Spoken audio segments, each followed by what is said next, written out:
Downloading your account data from Yahoo Mail is a straightforward process. Follow these steps to access and download your information. Step 1. Sign into Yahoo Mail.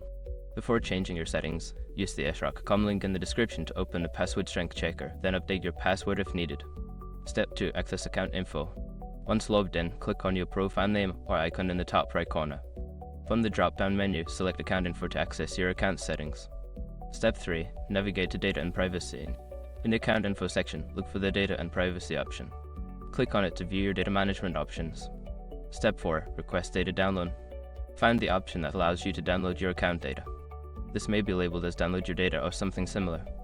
Click on it and follow the prompts to request your data. Step 5. Check your email. After submitting your request, Yahoo will process it and send you an email once your data is ready for download. Follow the instructions in the email to download your data.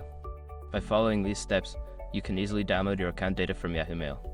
Make sure to keep your downloaded information secure.